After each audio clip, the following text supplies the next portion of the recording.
हमारे कोविड-19 वृत्त चित्रों में अब तक हमने महामारी के दौरान मानवीय और स्वास्थ्य संकटों में उत्कृष्ट प्रयासों को प्रस्तुत किया, जिसमें कर्नाटक और राजस्थान से शामिल कहानियां हैं। हमने भारत की साहसी महिला टीकाकर्मियों के कार्यों को भी सराहा।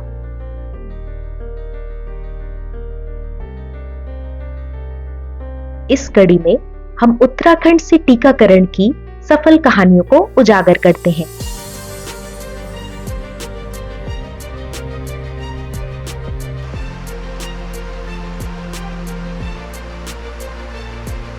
उत्तराखंड में प्रशासन और स्वास्थ्य प्रणाली के नेतृत्व में घरेलू सर्वेक्षणों ने पूरी आबादी को टीकाकरण करने में महत्वपूर्ण भूमिका निभाई।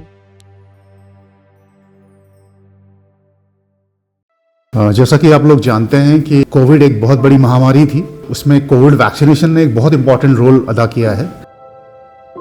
उत्तराखंड, जो अपनी हिमालय की चोटियों, हरी भरी वनस्पतियों, घास के मैदानों, ऐतिहासिक स्थलों और राज्य में प्रवाहित नदियों के लिए प्रसिद्ध है, ये साल भर पर्यटकों को आकर्षित करता है।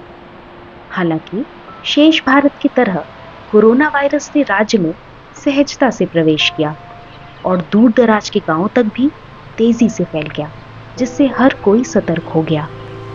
उत्तराखंड जो है पहाड़ी राज्य है, तो जो है हमारे बड़े टेराइन जो है बहुत दुर्गम है, जहाँ कई जगहों पे तो सड़कें भी नहीं होती थी। विषम भौगोलिक परिस्थिति, कठोर भूभाग, लंबी दूरियां और स्थानीय लोगों की जटिल दैनिक दिनचर्या ने इस राज्य में काम करना चुनौतीपूर्ण बना दिया था। दुर्गम क्षेत्र और बिखरी आबादी ने स्वास्थ्य कर्मियों के लिए कई बाधाएं खड़ी की।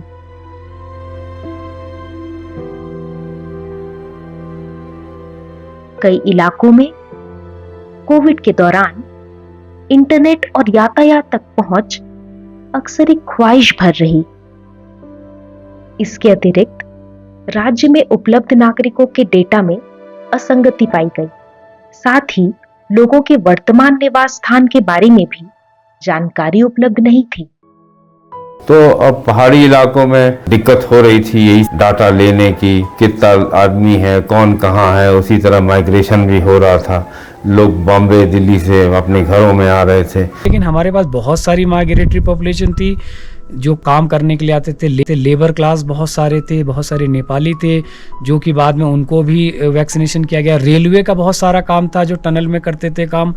इनका डेटा न सरकार के पास था, न विभाग के पास था। तो हमारे पास जो पहले से डेटा था वो सब मिसमैच हो रहा था। आप एक घर में जाइए, आपके हिसाब से वहाँ 3 आदमी हैं, बट वहाँ जो है 13 आदमी, 10 आदमी मिल रहे हैं, 5 आदमी मिल रहे हैं। कालसी चक्राता का इलाका है, वहाँ तो बहुत कोविड के कारण वो लोग सब वापस आए हुए थे। हम लोगों ने शुरुआत में जब कोविड वैक्सीनेशन डेटा कलेक्शन शुरू किया तो हमने एक्सट्रापोलेशन ऑफ डेटा किया, according to the dedicated percentage growth के हिसाब से किया। तो हमने उसी हिसाब से डिस्ट्रिक्ट वाइज पूरे एक पॉपुलेशन का एक फ्रेमवर्क बना लिया था कि इतना पॉपुलेशन हमको यहाँ पर मिलने वाला है। अगर उस पॉपुलेशन से ज्यादा हमको मिल रहे थे, अगर हमारा वैक्सीनेशन 110% या 20% हो रहा था उस डिस्ट्रिक्ट में, तो हम लोग बहुत ज्यादा फिर माइक्रो प्लानिंग की तरफ नहीं जा रहे थे कि अगर हमारे किसी डिस्ट्रिक्ट में वो कम जा रहा है, हमारे एक्स्ट्रापोलेटेड डेटा से कम जा रहा है, देन फिर हमारा जो स्ट्रेटेजी था हाउस होल्ड विजिट का, जो हाउस होल्ड हम लोगों ने किया, घर घर जाके जो विजिट की, उससे हमको एक रफ आइडिया आ जा रहा था कि कितने लोग एक्चुअली में छूट रहे हैं। पहले आइडेंटिफाई किया, घर घर सर्वे किया, हर घर को से हम लोगों ने सर्वे करते उसको जो अर्बन एरिया की जो पॉपुलेशन थी, जो नगर निगम के द्वारा पॉपुलेशन दी गई थी, उससे मैच किया कि इनमें कोई डिफरेंस तो नहीं है। तो उसको मैच करते फिर हमने ये लगा कि जब हमने घर घर सर्वे किया तो हम इसको और ज़्यादा पुख्ता मानेंगे। उसी को आधार बनाते हुए हम लोगों ने वैक्सीनेशन को शुरू किया। जो सबसे बड़ा चैलेंज हमारे पास था दिव्यांग लोगों का, या जो एल्डरली हैं, जो बुजुर्ग लोग हैं जो नहीं आ सकते हैं, ये थे कि हमारे पास डेटा का कोई रियल नहीं था। क्योंकि अगर हम एएनएम से डेटा मांग रहे थे, अपनी आशाओं से मांग रहे थे, या हमारे पास जो डेटा था वो और एक्चुअल डेटा में काफी सारा अंतर आ रहा था। उसके बाद हमने डोर टू डोर हमने जाके डेटा को करेक्ट करवाया। इस सरल योजना को भी क्रियान्वयन करना, जिसमें घर घर सर्वेक्षण के माध्यम से डेटा एकत्र करना भी बहुत बड़ी चुनौती थी। इसकी प्रतिक्रिया स्वरूप अजीम प्रेमजी फाउंडेशन ने प्रशासन को पूरी सहायता की और साथ ही साथ सहभागी संगठनों एवं स्वयं सेवकों के साथ इस कार्य को प्रारंभ से अंत तक क्रियान्वयन करवाने में सहायता की। सबसे पहले तो वैक्सीनेशन एक बड़ा टास्क था हम लोगों के लिए, किस तरीके से हमें सभी लोगों को वैक्सीनेट करना है। उसके लिए हमने सबसे पहले सभी आशाओं से एक हाउस होल्ड सर्वे करवाई। घर घर जाके आशाओं ने फैमिली वाइज सबके नाम, उनके आधार कार्ड नंबर, उनकी जन्म तिथि और उनके मोबाइल, ये सारे एक रजिस्टर्ड में सब अंकित किए गए। शुरुआत में तो हमने डोर टू डोर विजिट करा ताकि हम सब लोगों का डेटा कलेक्ट कर सके, और कभी कभी अगर हमें लगा कि कुछ इन्फॉर्मेशन हमें नहीं मिल पा रही है तो उसके लिए हमने आशा वर्कर्स या आंगनबाड़ी जो वर्कर्स हैं उनके थ्रू भी कुछ डेटा हम लोगों ने कलेक्ट करा।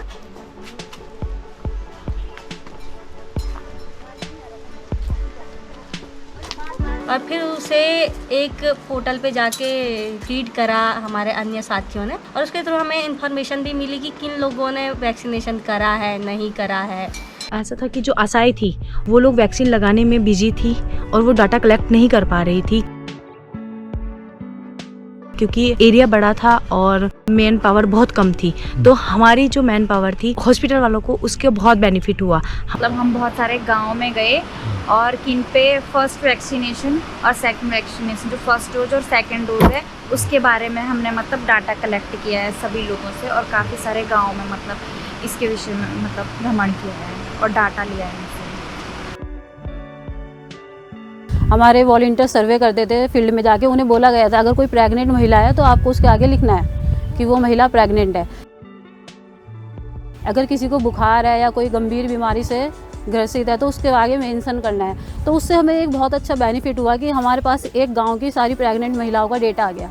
अब हमारे पास डेटा था और डेटे को लेके हम अपनी आशाओं के पास गए, सरकारी हॉस्पिटल के पास गए। हमने बोला इन महिलाओं के ऊपर आपको काम करना है, इनको समझाना है, बताना है कि इनको वैक्सीनेशन से कोई परेशानी नहीं है और ये इनके बेनिफिट के लिए है। हम सर्वे कर रहे थे, यहाँ पर सबसे बड़ा चैलेंज एक ये आता था कि वो जो स्लम की पॉपुलेशन है उसमें क्या है, लोगों ने छोटे छोटे घर बनाए हुए हैं। आज हमने सर्वे किया तो वो कमरे खाली मिलते थे हमें।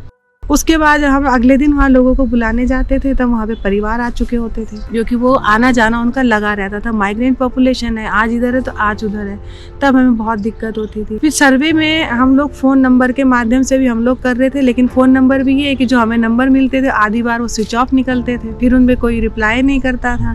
तो हमें बहुत चैलेंज हुए हमारे साथ। वेबसाइट पर जब डेटा अपलोड करते थे हम,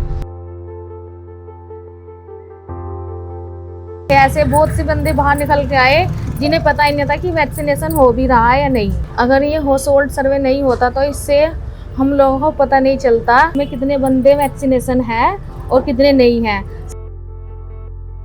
लोगों को एकत्र करने में भी चुनौतियों का सामना करना पड़ा और कितने लोगों में रेजिस्टेंस है, कुछ ने तो लोग वैक्सीन नहीं लगाना चाहते हैं। और एक नई बात इस बार जो वैक्सीन में आई थी जिसको वैक्सीन इंडिफरेंस था, कई लोग विरोध भी नहीं कर रहे थे but they were not very keen to have the vaccination. वो सोचते हैं कि कोई फर्क नहीं पड़ता है इससे।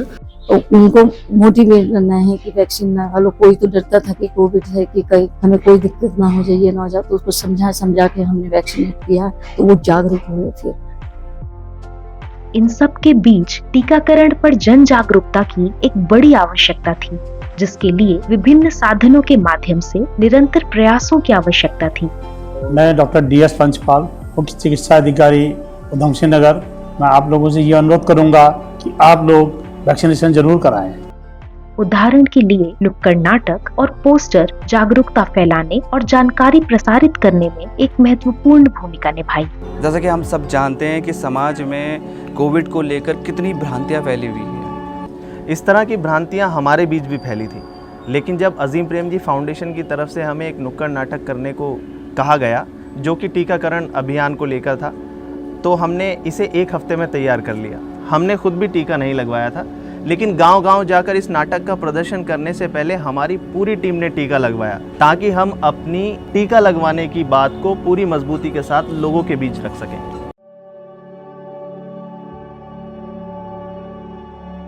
कोरोना से अब तो डरो ना जी, वो सुरक्षा में डील भी करो ना जी, इस कोरोना से अब तो डरो ना जी। यही तो यही तो मैं भी कह रहा हूँ कि वैक्सीन लगवा लो, उसका फायदा तभी तो पता चलेगा जब आप लगवाओगे।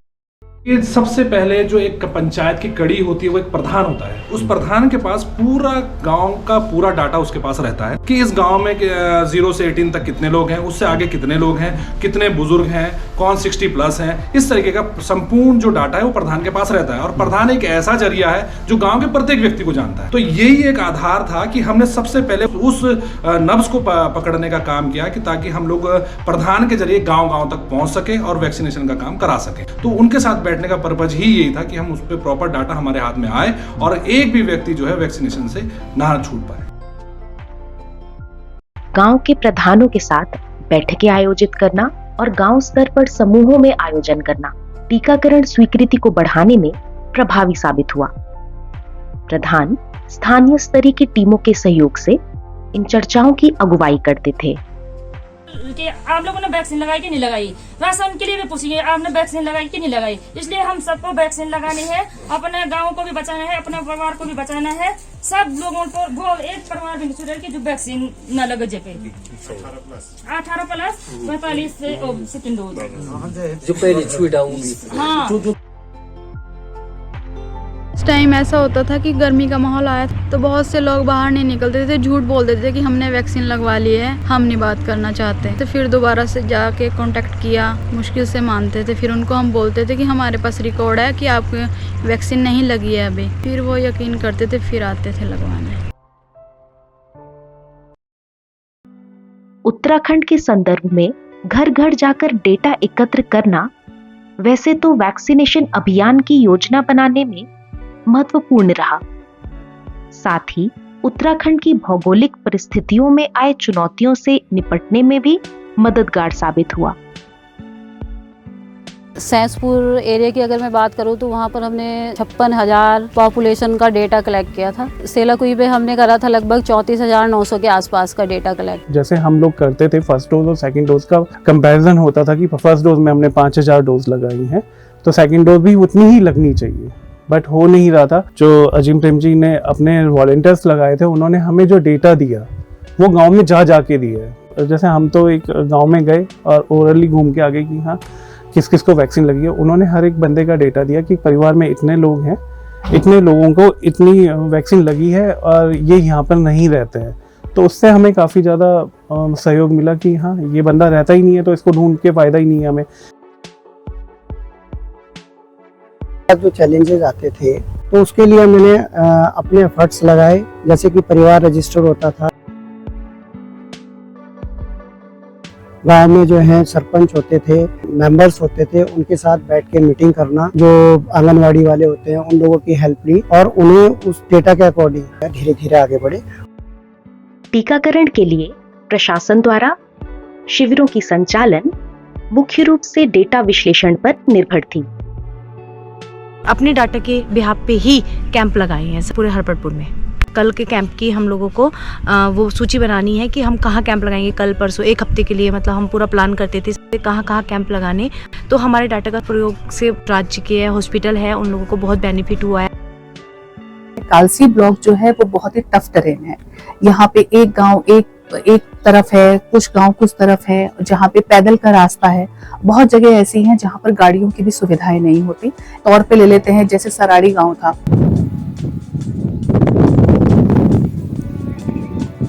वो यहाँ से बहुत दूर है।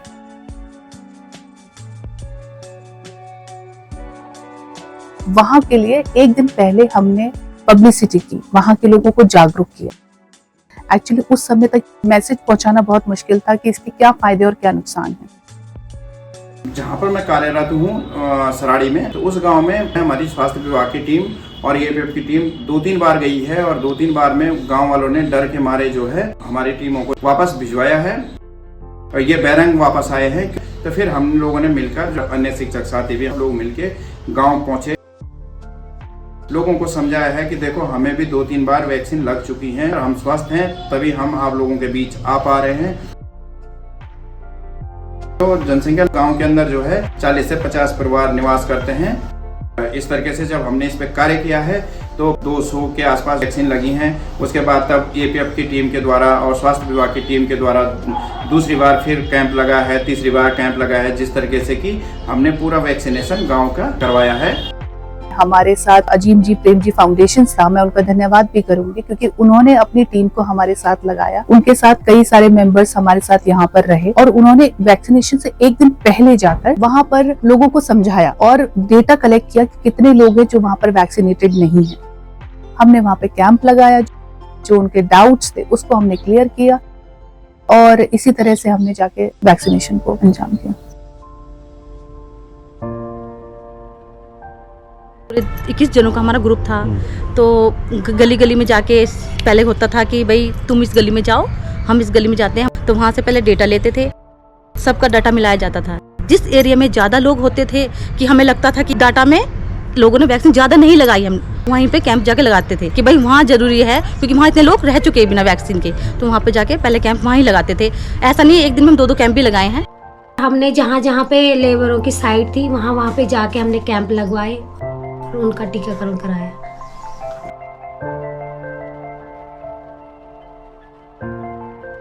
टीकाकरण के लिए विशाल शिविर के आयोजन हेतु रणनीतिक रूप से उपयुक्त स्थलों की योजना बनाना आवश्यक था। व्यापक कवरेज प्राप्त करने के लिए प्रत्येक प्राथमिक स्वास्थ्य केंद्र और गांव के लिए अनुकूलित टीकाकरण योजनाएं महत्वपूर्ण थीं।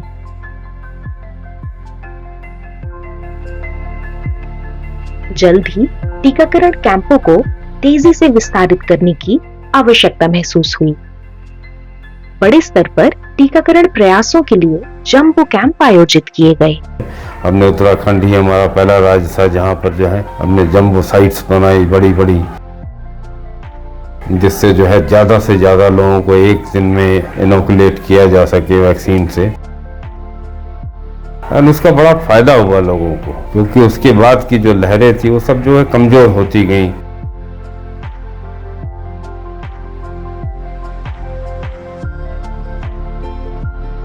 बिखरी हुई आबादी को टीका लगाने का कार्य अपने साथ कई चुनौतियां लेकर आया। अजीम प्रेम जी फाउंडेशन ने प्रशासन के साथ मिलकर उन्हें विशेष रूप से सहयोग किया, जिसमें संरचना, सुविधाएं, जनशक्ति, वैक्सीनेटर्स और लॉजिस्टिक सुविधाएं उपलब्ध करवाई।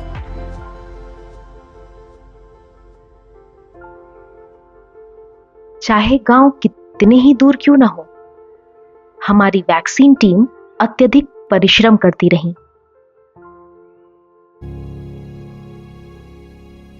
उदाहरण के तौर पर आइए देखते हैं फ्रंटलाइन कर्मियों वीरतापूर्ण प्रयासों के माध्यम से दूर दराज के गांव में जाकर टीकाकरण के जरिए कैसे अपने साहस का परिचय दिया।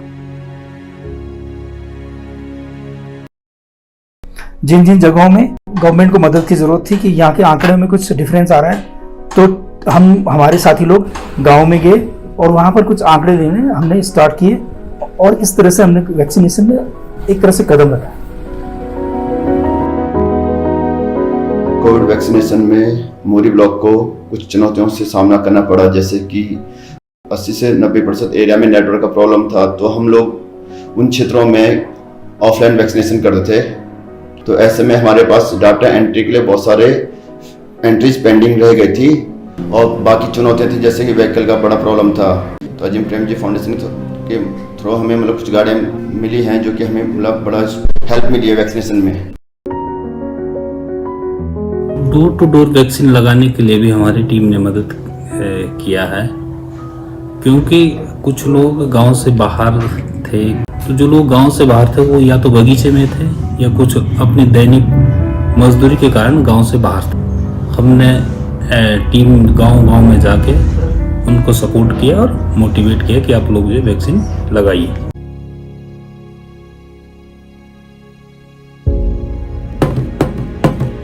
पहले थोड़ा लोग नहीं आ रहे थे, फिर हमने ढोल वोल जब बजाए उसके थोड़ी देर बाद लोग आए एंड हमने जो मोबिलाइजेशन किया था उसके वजह से भी काफ़ी लोग आए, क्योंकि जो लोग आए थे वो लोग खुद बोल रहे थे कि हमको अपने बच्चों ने जो हमारे जो बच्चे स्कूल में पढ़ते उन लोगों ने हमें बोला।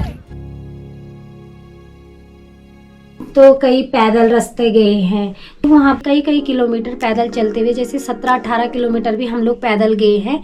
जहाँ पे नहीं चल पाए फिर हमने घोड़े खच्चर भी किए हैं।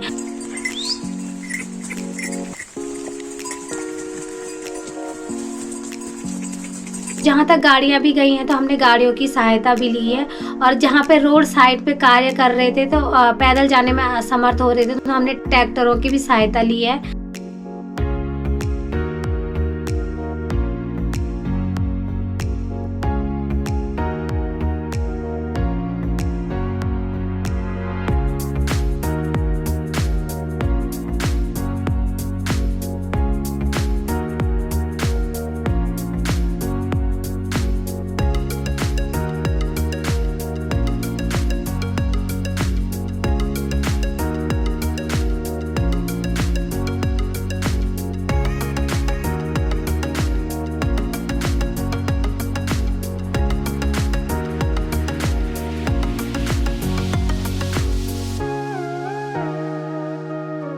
ट्रैक्टर से बड़ी बड़ी नदियों को पार करना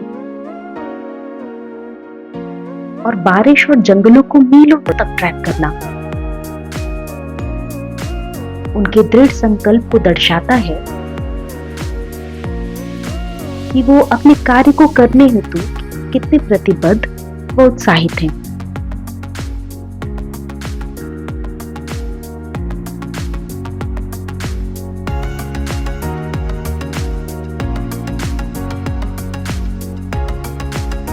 और जो भी हमें उपलब्ध हुए उसके जरिए हम गांव-गांव तक पहुंचे।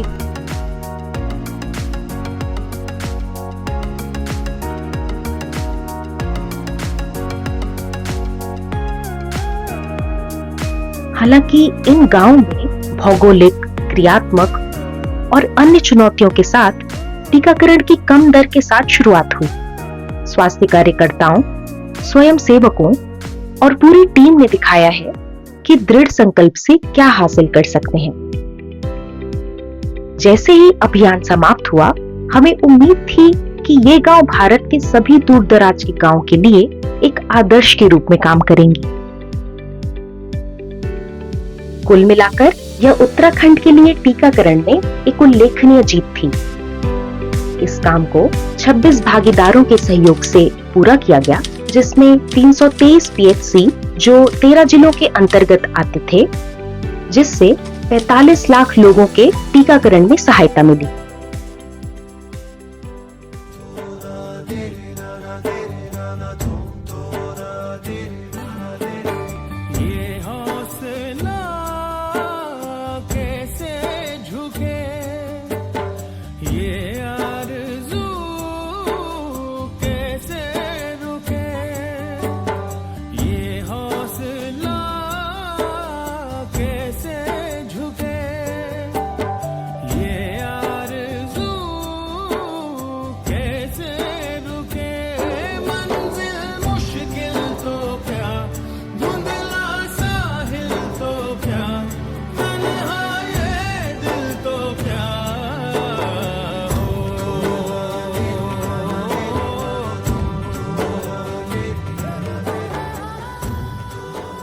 जैसे जो स्पेशल नीड वाले हमारे पास लोग थे, जैसे बुजुर्ग लोग जो आ नहीं सकते थे सेशन वाले जगह पर, और जो दिव्यांग लोग थे, तो हमारे पास वैक्सिट के थ्रू उनकी ये इन्फॉर्मेशन भी रहती थी, तो हम उसकी रिपोर्ट लेकर के उनके डोर टू डोर जा कर के उनको वैक्सीन प्रोवाइड करवा रहे थे।